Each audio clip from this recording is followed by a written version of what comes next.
Okay, పాకిస్తాన్తో యుద్ధానికి వస్తే నువ్వు సిద్ధమేనా? నేను సిద్ధమే. బాంబులు నాటు బాంబులు వేసేస్తాం మీద. పెహల్గాం టెర్రరిస్ట్ అటాక్ ఉగ్ర దాడి ఈ ఘటన విన్న తర్వాత నీకు వచ్చిన ఫస్ట్ రియాక్షన్ ఏంటి? 26 మంది ఇండియన్స్ చంపేశారు కదా. ఏముంది మేడం, ఇప్పుడు మనకి చాలా అన్యాయం అయింది. 26 మెంబర్స్ ఇట్లన్నది అనిపారు.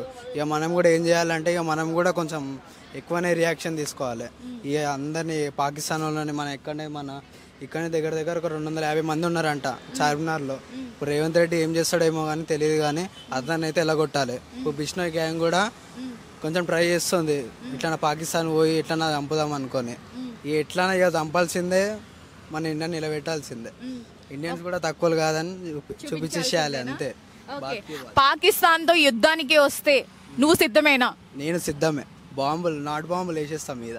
అవునా? అంతేనా? అంతే. సో మరి పొలిటికల్ పరంగా వీళ్ళు ఏమైనా గేమ్ ఆడుతున్నారంటావా పాకిస్తాన్తో యుద్ధంతో? ఏమో మేడం, ఇగో మన ఇప్పుడైతే ప్రెసెంట్ అయితే మన సెంట్రల్ అయితే బీజేపీ ఉంది కాబట్టి మనకు కొంచెం సపోర్ట్ ఉంది. ఏదో ఒక విధంగా మోదీ సర్కార్ ఎట్లన్నా హెల్ప్ చేస్తుంది ఇట్లాంటి విషయాలలో. మన తెలంగాణ గవర్నమెంట్ అయితే ఏం సపోర్ట్ చేయదు.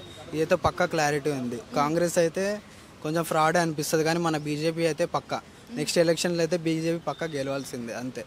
మోదీ సర్కార్ని గెలిపియాలి ఎట్లన్నా. పాకిస్తాన్ అస్సలు ఉండనియదు, ఎవరిని ఉండనియదు, అసలు అందరిని ఎలా కొట్టేసాలి అంటున్నాను. అంటే కాంగ్రెస్ గవర్నమెంట్ వచ్చిన తర్వాత అటాక్స్ జరిగినాయి అనుకుంటున్నావా? ఈ అటాక్స్ అంటే ముందు మనకి కేసీఆర్ ప్రభుత్వం ఉండే, టీఆర్ఎస్ గవర్నమెంట్ 10 years నుంచి. అప్పుడైతే ఒక టైంలో అయింది పుల్వానా అటాక్ అని ఒకటి అయింది. దాని తర్వాత ఆఫ్టర్ 4-7 years తర్వాత ఈ అటాక్ అయింది. ఇక ఎందుకయిందంటే ఇక కొంచెం ఫ్రాడ్ ఉంటుంది ఎలక్షన్స్లో, ఈ పార్టీలల్లో అన్ని ఫ్రాడ్లు ఉంటాయి. సో అవన్నీ వదిలేసి ఇక మంచిగా ఓటింగ్ అనేది మనం కరెక్ట్గా చేస్తే ఇక మనకు కూడా కరెక్ట్ న్యాయం జరుగుతుంది ఎక్కడి నుంచి అయినా. ఇదే నేను చెప్పాల్సింది. ఉగ్రదాడిలో నార్మల్గా మతాన్ని టార్గెట్ చేయడం అంటే, ఇప్పుడు ముస్లిమ్స్లో మంచి వాళ్ళు ఉంటారు, హిందూస్లో మంచి వాళ్ళు ఉంటారు, చెడ్డవాళ్ళు ఉంటారు కదా. మతాన్ని టార్గెట్ చేయడం కరెక్టేనంటావా? ఇప్పుడు మన ఇండియాలో కూడా దగ్గర దగ్గర అందరు ఉంటారు. అవర్ కంట్రీ సెక్యులర్ కంట్రీ, అందరు కలిసి ఉంటారు. కానీ మన దగ్గర ఉన్న ముస్లిమ్స్ కానీ ఎవరన్నా కానీ అందరు మంచోళ్ళే, అందరు మంచిగానే ఉంటారు. కానీ ఏమైందంటే ఈ అవలగాలని పాకిస్తాన్ వాళ్ళు ఎందుకు రమ్మంటారు మన దగ్గరికేమో కానీ చిన్నగా ఇట్లా అట్రాక్ట్ చేస్తారు మన వాళ్ళని కూడా. ఇక్కడ ఉన్న వాళ్ళని కూడా అట్రాక్ట్ చేసేస్తారు, ఇట్లా చేద్దాం అట్లా చేద్దాం అని అట్లా చెడగొట్టేస్తారు మన వాళ్ళని కూడా. అందుకే మన గవర్నమెంట్ ఏం చేయాలంటే అందరిని ఎలా కొట్టేసేయాలి. పాకిస్తాన్లో ఎంతమంది ఉన్నారు మన ఓల్డ్ సిటీలో కానీ ఇక్కడ ఉన్నా కానీ అందరిని ఎలా కొట్టేసారు అనుకో, ఇక మనకు కూడా కొంచెం సేఫ్టీ ఉంటుంది అంతే. వార్ జరగాల్సిందేనంటావా? వార్ జరిగిపోతే మొత్తం ఎక్కడికి దద్దరు వెళ్ళిపోవాలి మొత్తం, ఒకటే ఖాళీ. మరి వార్ జరిగితే ఇండియా గెలుస్తుందంటావా? ఇండియా గెలుస్తుందని అనుకుంటున్నావా? ఇండియా ఎందుకు గెలవదు మేడం? మనం ఇండియన్స్ ఎందుకు గెలవదు చెప్పు? గెలవాలని మన బ్లడ్లోనే ఉంది ఇండియన్స్లా. సో ఫైనల్గా గవర్నమెంట్కి ఏం చెప్తావు? ఏం లేదు, గవర్నమెంట్కి చెప్పాల్సింది ఏంటంటే కొంచెం గట్టిగా రియాక్షన్ తీసుకోండి. అట్లా ఈజీగా వదిలేయకండి. ఏదంటే అది కొంచెం జల్దీ పట్టించుకుంటే మనకు కూడా ఫ్రీగా తిరగడానికి ఉంటుంది, మంచిగా ఉండడానికి ఉంటుంది. Thank you so much. So పాకిస్తాన్తో భారత్కి యుద్ధం వస్తే కనుక మీ వంతు కృషిగా ఒక ఇండియన్గా పాల్గొంటారా? ఖచ్చితంగా, నా అవసరం వస్తే పాల్గొంటారు. సో పాకిస్తాన్కి భారత్కి మధ్య ఒకవేళ యుద్ధం కాకుండా మరి ఏ ఇతరంగా వాళ్ళిద్దరి మధ్య ఈ 2 countries మధ్య సత్సంబంధాలు మెరుగుపరిచేలాగా చేయొచ్చు అంటారు యుద్ధం కాకుండా? సత్సంబాలు అంటే కష్టం అండి ఇప్పుడున్న సిచ్యువేషన్స్ ప్రకారం. ఎందుకంటే కొంచెం కూడా మ్యాచ్ అవ్వదు వాళ్ళకి. మనం ఎంత పాజిటివ్గా ఉండాలని చూసినా వాళ్ళు ఎప్పుడు నెగిటివ్. టెర్రరిజంని ఎవడైతే సపోర్ట్ చేస్తారో వాడు ఎప్పుడు బాగుపడ్డు, అది అందరికీ తెలిసిన విషయం. ఖచ్చితంగా పాకిస్తాన్ అయితే ఇప్పట్లో కలిసే అవకాశమే ఉండదు. సో పొలిటికల్ పరంగా రాజకీయ నాయకులు ఏమన్నా గేమ్ ఆడుతున్నారంటారా? పాకిస్తాన్తో పేరుతో యుద్ధంతో ఏమన్నా గేమ్ ఆడుతున్నారంటారా? మీ ఒపీనియన్ ఏంటి? నేను బీజేపీకి అయితే సపోర్ట్ చేస్తాను ఈ విషయంలో. ఎందుకంటే మీరు టెర్రర్ అటాక్స్ చూసారా? లాస్ట్ ఎప్పుడు జరిగే గుర్తుందా మీకు? కాంగ్రెస్ గవర్నమెంట్లో ఉన్నప్పుడు మాత్రం మన లుంబిని పార్క్ కానీ గోకుల్ చాట్లో కానీ, దాని తర్వాత అటాక్స్ జరిగినవన్నీ చాలా తక్కువ. సో గవర్నమెంట్ పాలిటిక్స్ ఏం వాళ్ళు కావాలని చేసేది ఏమి ఉండదు కదా. కానీ భయపెడుతున్నారు వాళ్ళని, టెర్రరిస్ట్ని అయితే భయపెడుతున్నారు, అది గ్రేటే. సో మనం బీజేపీకి నేనైతే సపోర్ట్ చేస్తాను ఈ విషయంలో, గవర్నమెంట్కి సపోర్ట్ చేస్తాను. సో ముందు పాకిస్తాన్ ఇండియా జోలికి రాకుండా ఉండాలంటే మీరు ఎలాంటి చర్యలు తీసుకుంటే బాగుంటుందని గవర్నమెంట్ని కోరుకుంటారు? ఏముందండి, వాళ్ళు వార్ అంటున్నారు కదా. ఒకసారి వార్ ఏదో ఇస్తే ఆల్మోస్ట్ లాస్ట్ టైం జరిగిన వార్లో ఇండియానే విన్ అయింది అనుకుంటా, 1975 సంథింగ్, ఆ ఇయర్ నాకు ఐడియా లేదు. సో ఈసారి వార్కి మనకు ఖచ్చితంగా క్రికెట్ మ్యాచ్ చూస్తారా, ఇండియా పాకిస్తాన్ మ్యాచ్, ఇండియా ఎంత డామినేట్ చేస్తే చూసా, సేమ్ వార్ అయినా క్రికెట్ అయినా రెండు ఒకటే అలా అని అనిపిస్తుంది. ఓన్లీ పాకిస్తాన్కి సపోర్ట్ చేసే చైనా ఒకటే మోస్ట్లీ ప్రజెంట్. సో ఇండియానే గెలుస్తుంది అనుకుంటా. సో మీరు పెహల్గామ్ టెర్రరిస్ట్ అటాక్ గురించి వినే ఉంటారు. సో అసలు ఆ రియాక్షన్ ఏంటి సార్? ఫస్ట్ రియాక్షన్ అసలు వినగానే మీకు ఫస్ట్ రియాక్షన్ ఏంటి? మేడం, నాకైతే పాకిస్తాన్లో ఎవరు ఎక్కడెక్కడ ఉన్నారో తెలియదు, కానీ వాళ్ళంతా దొరికితే మాత్రము వాళ్ళ ఇంట్లో బాంబులు పెట్టి చంపేయాలి. ఎందుకంటే వాళ్ళు చేసే పనులు అట్లా ఉన్నాయి. ఇప్పుడు మనము ఏదో బతకాలని చెప్పేసి, మనం బాగుండాలని చెప్పేసి మనం అనుకుంటాము. వాళ్ళు అట్లా కాదు. ఈ ఇండియన్స్ని, అదే మన హిందువుల్ని చంపేయాలి, మనమే ఏలుకోవాలి ఇండియాని, మొత్తం మనమే ఉండాలి అనే టైప్లో వాళ్ళు ఉన్నారనమాట. సో మోడీ గవర్నమెంట్ ఆల్రెడీ మనకి స్ట్రిక్ట్గా రూల్స్ అయితే పాస్ చేసింది, 5 స్టేట్మెంట్స్ అయితే పాస్ చేసింది కదా. సో పాకిస్తాన్తో ఒకవేళ యుద్ధానికి వస్తే ఒక ఇండియన్గా మీరు పాల్గొంటారా? ఖచ్చితంగా పాల్గొంటానండి. ఎందుకంటే ఇప్పుడు మనం ఉండే జనరేషను ఎవరైనా కానీ ఇండియాని ఎవరు వదిలిపెట్టరు కదండి. ఇండియానే మనం ఫస్ట్ మనం బతుకుతూ ఉండేది, మనం నీళ్ళు తాగుతూ ఉండేది, మనం నీడ ప్రతి ఒక్కటి మనం ఇండియన్స్గానే ఉండాలి. నేను ఖచ్చితంగా వాళ్ళు ఎవరైనా యుద్ధానికి పిలుస్తాను, చచ్చిపోయినా పర్లేదు అప్పటికే, కానీ దేశం కోసం అయితే నేను పోరాడతా, ఖచ్చితంగా పోరాడతా. నరేంద్ర మోదీ గారు లేకపోతే ఇప్పటికి మన ఇండియా ఏమైపోతుందో తెలీదు. ఎందుకంటే కాంగ్రెస్ గవర్నమెంట్ మొత్తం వాళ్ళంతా వీళ్ళే ఉండేది, ముస్లిమ్స్ వాళ్ళే. ఈ వాళ్ళేమో స్టార్టింగ్ మేము ఫ్రీ బస్సులు ఇస్తాము, అది ఇస్తామని చెప్పేసి మాట్లాడారు, కానీ ఖచ్చితంగా ఇది ఇండియాకి అయితే వాళ్ళు రాకూడదు. కాంగ్రెస్ వాళ్ళు వస్తే మాత్రం ప్రమాదమే. సో పాకిస్తాన్తో ఒకవేళ భారత్కి వార్ వస్తే మనమే గెలుస్తామంటారా? ఖచ్చితంగా. మన ఇండియా వాళ్ళు రోజులు పెడతారండి, ఉప్పు కారం తిన్న రోషం ఉంటుంది కదండి, చంపేస్తారు. ఇంకా మన వాళ్ళు ఎవరు వదిలిపెట్టరు. ఇప్పుడు 10 మందిని చంపే లోపల వీళ్ళు 100 మంది చచ్చిపోయింటారు ఖచ్చితంగా. పాకిస్తాన్తో యుద్ధం పేరుతో రాజకీయ నాయకులు ఏమైనా గేమ్ ఆడుతున్నారంటారా? మీ ఒపీనియన్ ఏంటి దీని మీద? రాజకీయం అయితే చేయలేరు, కానీ ఎవరైనా కానీ ఇప్పుడు మన ఇండియాలో సీఎంలు కానీ ఎవరైనా కానీ కంట్రోల్ చేయాలని చూస్తారు, కానీ పాకిస్తాన్ వాళ్ళకి మన ఇండియాని దోచుకుపోండి అని చెప్పేసి ఎవరు వదలరు కదండి.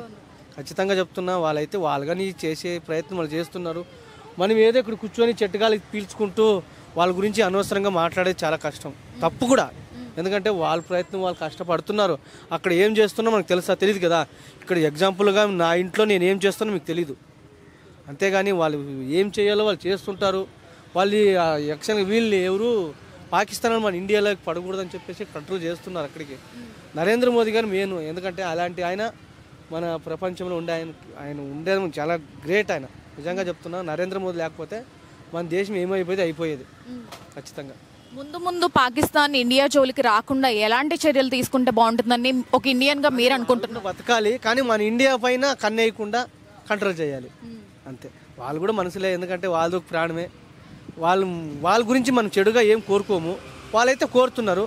చిన్న పిల్ల పెద్ద ముస్లిం ఏమి లేకుండా వాళ్ళకి అసలు మనసు అనేది లేదు. వాళ్ళకి చంపేయాలి అంతే. వాళ్ళే యుద్ధం స్టార్ట్ చేస్తారు, తర్వాత వాళ్ళే కుట్రలు అన్నీ స్టార్ట్ చేస్తారు అంతే. ఉగ్రదాడి జరిగింది, ఉగ్రదాడిలో ముస్లిమ్స్ చేశారు అని చెప్పేసి అంటున్నారు. బట్ ఆ జరిగిన ఘటనకి, దాడి ఏదైతే ఉందో దానికి మతాన్ని టార్గెట్ చేయడం కరెక్ట్ అంటారా? కరెక్ట్ కాదండి ఇది. ఎందుకంటే వాళ్ళు మన మతం ఏదైనా మనుషులు ఒకటే, కానీ మతాలు మనం పుట్టిన తర్వాతే మన మతాలు సృష్టించుకున్నాం, కానీ మనుషులు అయితే అందరూ ఒకటే. ఇప్పుడు ఉండే కులాలు ఉండే రెండే, ఒక ఆడ ఒక మగ, అంత తప్పితే లేదు. కానీ పల్లెటూరులో అవన్నీ వాళ్ళ ఊర్లో అయితే కొన్ని కులాలు అన్నీ ఉంటాయి, సిటీలో అయితే ఏం లేవు. కానీ ఈ కులాల పేర్లతో మాత్రం అసలు రాకూడదు అంతే. చాలా మంది జమ్మూ కాశ్మీర్ అంటే చాలా మంచి ప్లేస్, అసలు చూడ్డానికి కూడా మినీ స్విట్జర్లాండ్ అంటారు. సో వెళ్ళడానికి ఇప్పుడు భయాందోళనలోకి వెళ్ళిపోయారు అందరూ కూడా. సో మీరు ఫైనల్గా గవర్నమెంట్కి ఏం చెప్తారు? సార్, నాకైతే ఈ పాకిస్తాన్లో ఎక్కడెక్కడ ఉన్నారో వాళ్ళంతా వెతికి కంట్రోల్లో పెట్టి మీరు చంపుతారో ఏం చేస్తారో నాకు తెలియదు అయితే, కానీ ఖచ్చితంగా చెప్తున్నాను, మన ఇండియా మనకు సొంతం. మన ఇండియాలోకి ఎవరు రాకుండా చూసుకోండి, కంట్రోల్గా ఉండండి. మీరు కంట్రోల్గా ఉంటే మేము చక్కగా చల్లగా నిద్రపోతాం ఇంట్లో.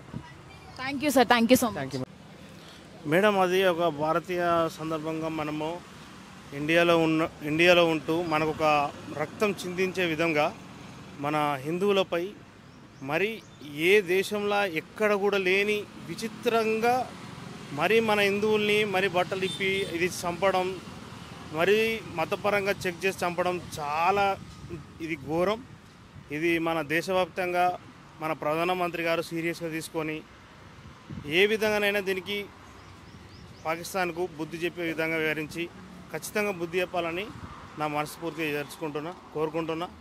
ఇదే విధంగా అలాంటి ఉగ్రవాదుల మీద దాడి చేయడానికి నన్ను కూడా నువ్వు ఒక ఇండియా తరపున నాకు సపోర్ట్ చేసి నాకేమైనా ఒక గన్ ఇచ్చినా కూడా నేను ఆ టెర్రరిస్టులను ఒక్కరిని కూడా వదలకుండా నేను ఖచ్చితంగా నేను పోరాడడానికి సిద్ధంగా ఉన్నా. నేను ఒక భారతీయునిగా, నేను ఒక హిందువుగా ఇది మాత్రం ఖండిస్తున్నా. నరేంద్ర మోడీ గారికి ధన్యవాదాలు. దీని విషయంలో పూర్తి స్థాయిగా దాన్ని ఖచ్చితంగా పాకిస్తాన్పై కఠినమైన చర్యలు తీసుకోవాలని కోరుకుంటూ థ్యాంక్స్. యుద్ధం చేస్తే, ఒకవేళ పాకిస్తాన్తో యుద్ధం చేస్తే మనమే గెలుస్తామా?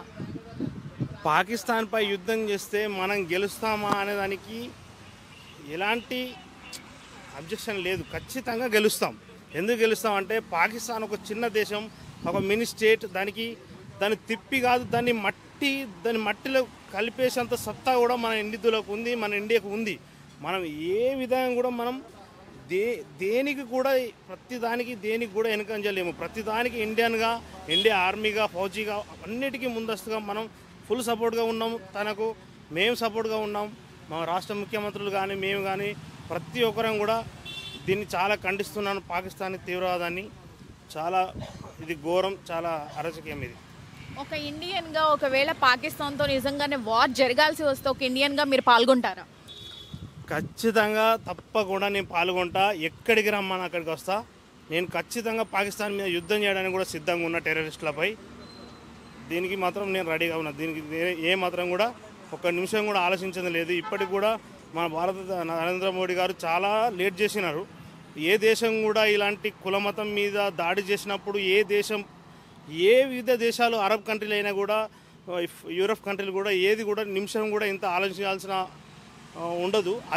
ఇదే విధంగా పాకిస్తాన్లో జరిగినట్టయితే అదే క్షణంలో 24/12 అవర్స్ లోపలనే దీని అటాక్ దానికి ప్రభావం చూపెట్టేది. కానీ మన భారతదేశం చాలా విధంగా ఆలోచించి మరీ ముందడుగేస్తుంది. కానీ నా తరపున ఏంటంటే మరీ ఇంత ఆలోచించకుండా కూడా వాళ్ళకు తగిన రీతిలో వాళ్ళకు బుద్ధి చెప్పాలని ఆ నరేంద్ర మోడీ గారు ఖచ్చితంగా దీనిపై చర్యలు తీసుకోవాలని నా మనసు. పెహల్గాం టెర్రరిస్ట్ ఉగ్ర దాడి విన్నారు కదా? విన్నాను మ్యామ్. సో వచ్చిన ఫస్ట్ రియాక్షన్ ఏంటి మీకు? ఫస్ట్ రియాక్షన్ తప్పు వాళ్ళు చేయడం. వాళ్ళు అలా చేయడం బట్టే మన మోదీజీ కూడా ఇలా చేశాడు, ప్రైమ్ మోదీజీ. ఇంకా వాళ్ళ అలాంటివి చేయకుండా సైలెంట్గా వాళ్ళు మనతోటి కలిసి ఉంటే మనం కూడా బాగానే ఉంటాం. అంతే. పాకిస్తాన్తో యుద్ధానికి వస్తే మీరు పాల్గొంటారా? పాల్గొంటాను. ఒక ఇండియన్గా పాల్గొంటాను. మరి ఎవరు గెలుస్తారు అనుకుంటున్నారు? మనమే గెలుస్తుంది. మన ఇండియానే గెలుస్తుంది. పొలిటికల్ పరంగా ఏమైనా గేమ్ ఆడుతున్నారంటారా ఈ యుద్ధం పేరుతో రాజకీయ నాయకులు ఏమన్నా? ఏమో చెప్పలేము మేడం, మనకంత ఐడియా లేదు, చెప్పలేము దాని గురించి అయితే. ఒక ఇండియన్గా గవర్నమెంటే ఇంకా ముందు ఇలాంటి ఈ ఇన్సిడెంట్స్ రాకుండా ఎలాంటి చర్యలు తీసుకోవాలని మీరు అనుకుంటున్నారు? ఇలాంటివే మంచిగా మోదీజీ సపోర్ట్ ఉన్నాడు. మన స్టేట్లో కూడా బాగానే ఉంటే మంచిగా ఉంటుంది అంతే.